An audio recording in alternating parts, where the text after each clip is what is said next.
The extraordinary effort to bring back the North American bison. For centuries, they were vital to indigenous life until they were driven to the brink of extinction. For 138 years, not a single wild bison set foot in the state of Iowa. The great herds had been wiped out, the tallgrass prairie plowed under and fenced off, and the fragments that survived had quietly begun to die. Then, on a cold October afternoon in 2008, 28 bison stepped off a trailer onto 2,000 acres of Iowa grassland, ground their kind hadn't touched in 5 generations. We brought them in to help restore the tallgrass prairie. They're part of the ecosystem.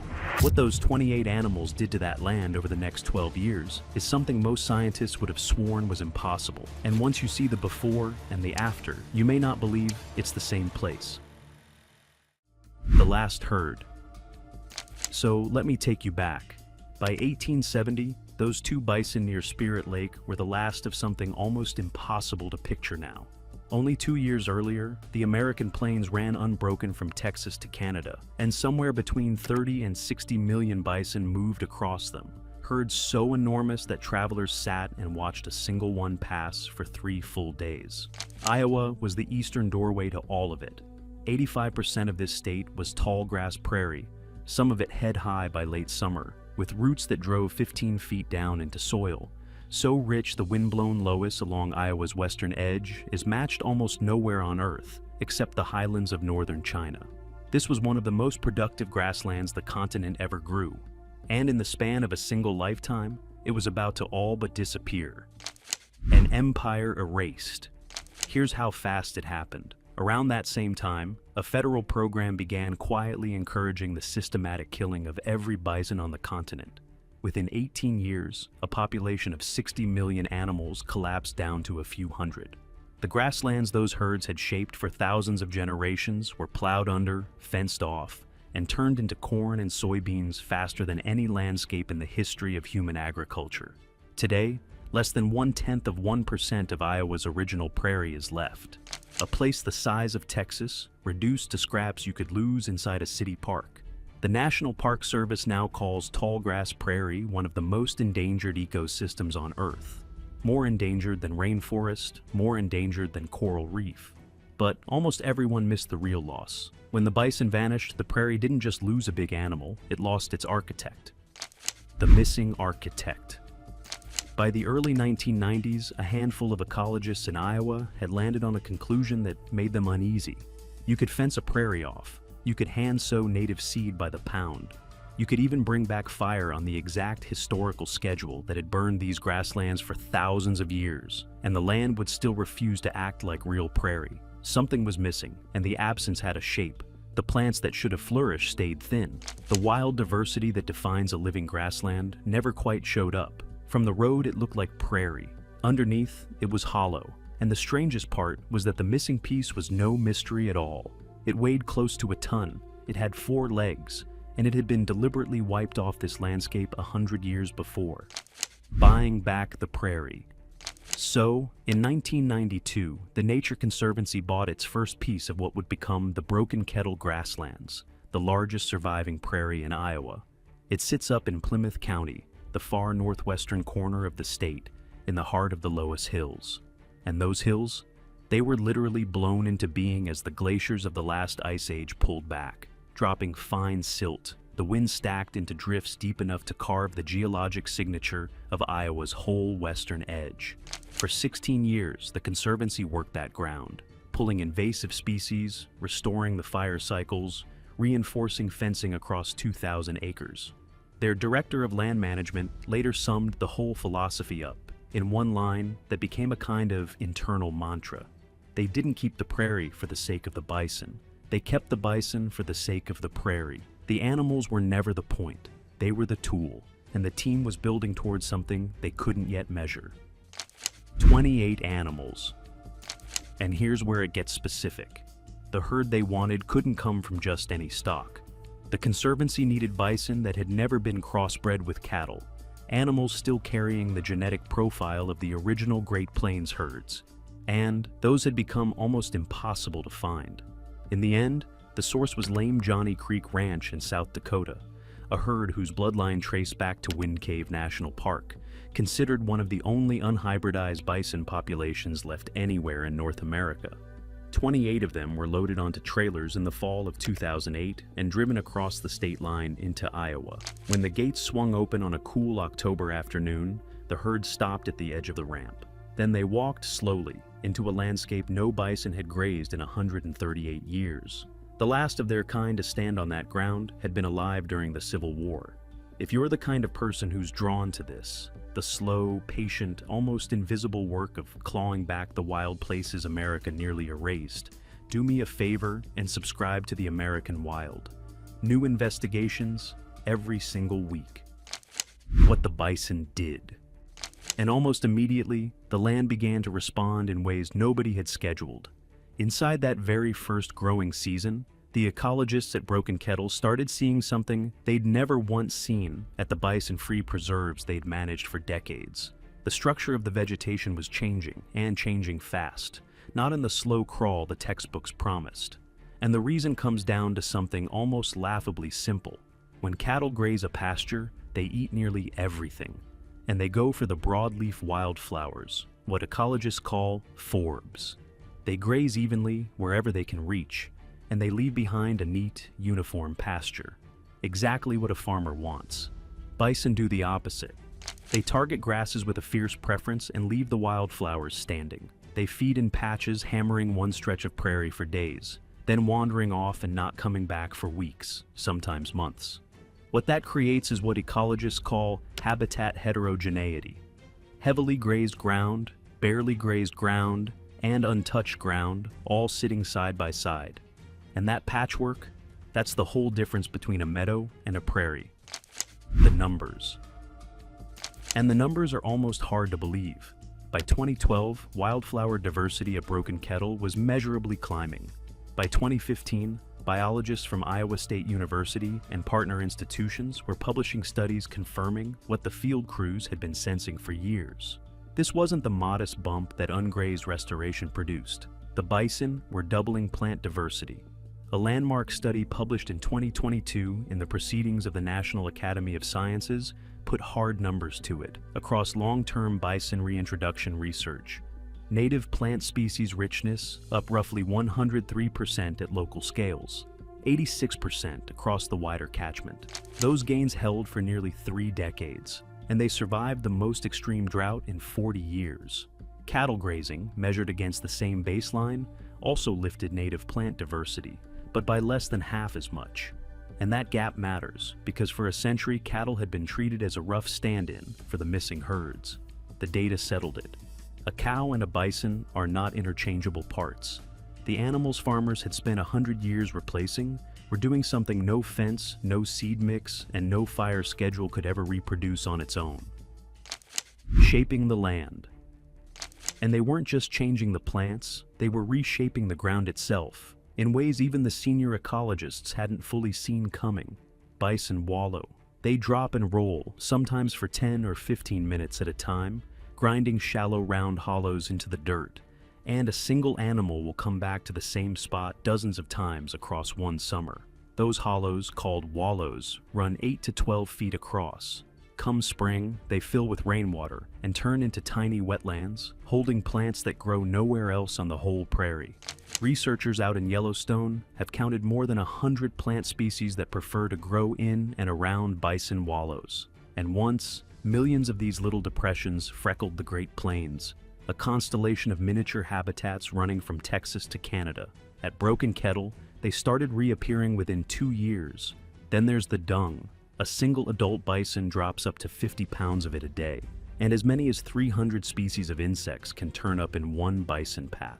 That's not a number for dramatic effect. It's measured, peer-reviewed entomology.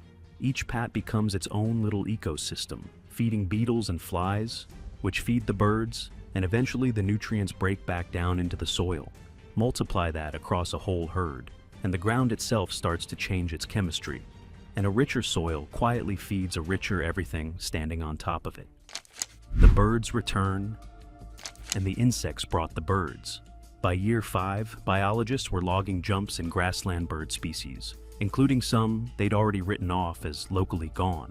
The Henslow's sparrow, a small, secretive bird that needs very particular grassland structure, started showing back up in the surveys. And this is a fussy little bird. It won't touch ground grazed down flat, and it won't touch ground left to grow rank. It only thrives where the structure is varied, which is exactly the mosaic the bison had spent 5 years quietly building. That same patchy grazing propped up butterfly populations that had been sliding for decades. Rare prairie plants started appearing in the very wildflower patches the bison had so carefully refused to eat. Bit by bit, a web of relationships that took thousands of years to weave was stitching itself back together, most of it invisible without specialized survey gear. The prairie wasn't just growing back, it was remembering how to be a prairie. The long view. Now, here's the part that keeps the scientists honest.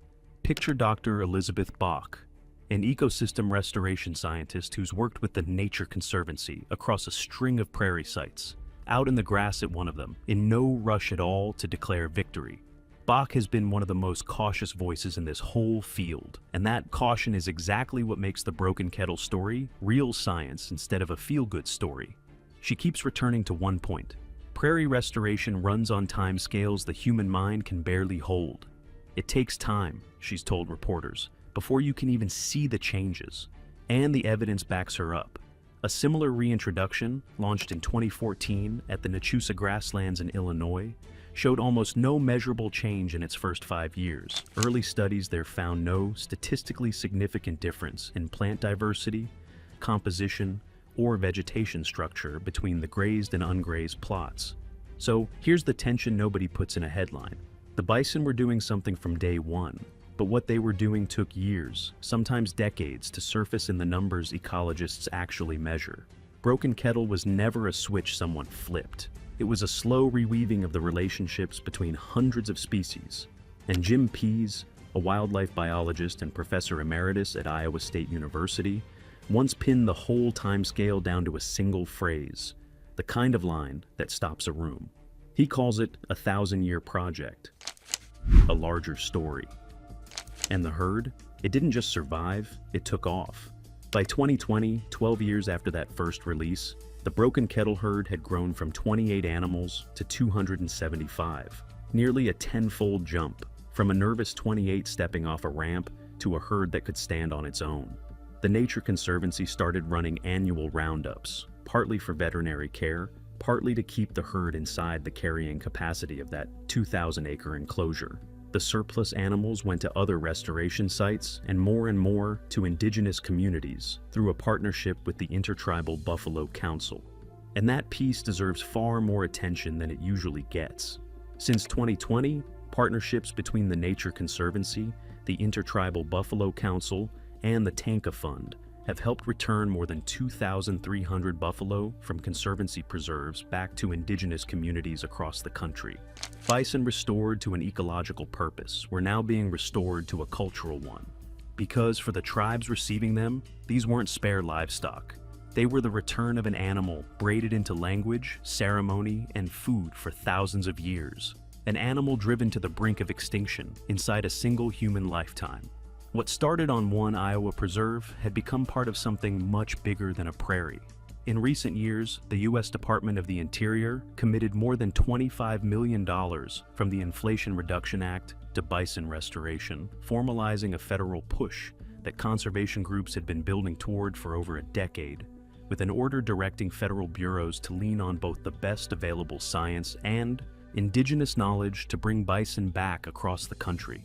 28 animals, released onto a single preserve, had somehow helped move national policy. A sacred sign. And the story still isn't finished. Some of what's surfaced in just the last few years has caught even the researchers who designed these reintroductions off guard. Those plant diversity gains that looked so modest in the early Nachusa surveys, in later years, they turned statistically significant, in some measures flat-out dramatic. The Henslow sparrow recoveries kept spreading.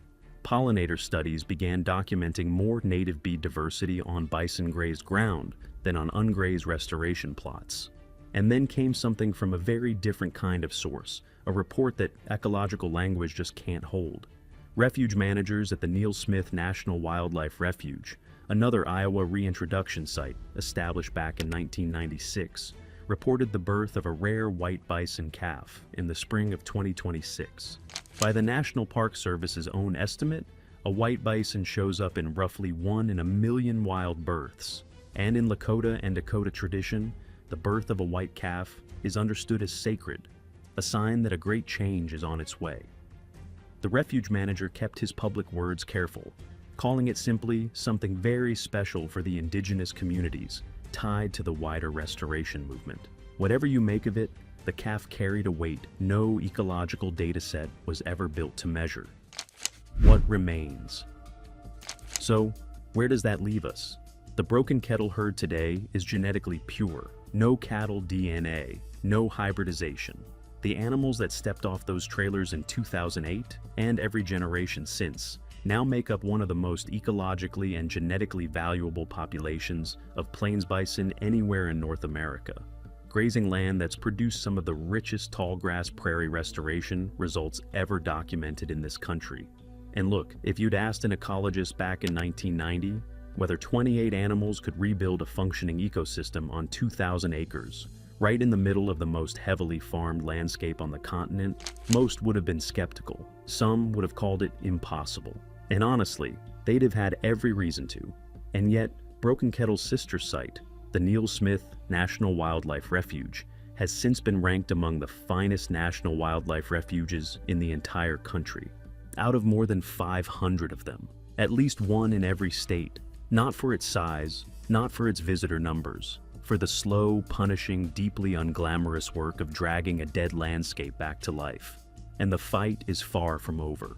The herd is still geographically isolated, and its long-term genetic health depends on connections to other herds that the surrounding farmland makes almost impossible. Growing the acreage of protected tallgrass prairie is harder yet. With most of the neighboring land locked into row crop farming, that's simply worth more money than restoration ever could be. The prairie remembered. But here's what stays with me. Somewhere out on a 2,000-acre stretch of Iowa hills, in a landscape that lost more than 99% of itself in under a century, 28 animals once stepped off a trailer into a place no bison had stood in 5 generations. And the prairie remembered them. It had been waiting the whole time. Back in 1870, when the last wild bison in Iowa was shot, it must have looked like the closing of a chapter for good. The frontier was being settled. The land turned to what people back then called better use. The great herds fading into a story the next generation would only read about in books. Nobody alive then could have imagined that 138 years later, 28 of those same animals would walk back onto Iowa soil, or that the prairie itself, the dying, fragmented, half-forgotten prairie, had been quietly waiting for them the whole time. It still is. If this is the kind of story you want more of, subscribe to The American Wild and help us keep telling it. And here is the question worth sitting with. If a landscape can wait 138 years for the one animal it needed, what else that we have written off as gone might simply be waiting for us to bring the right piece back? Let us know in the comments.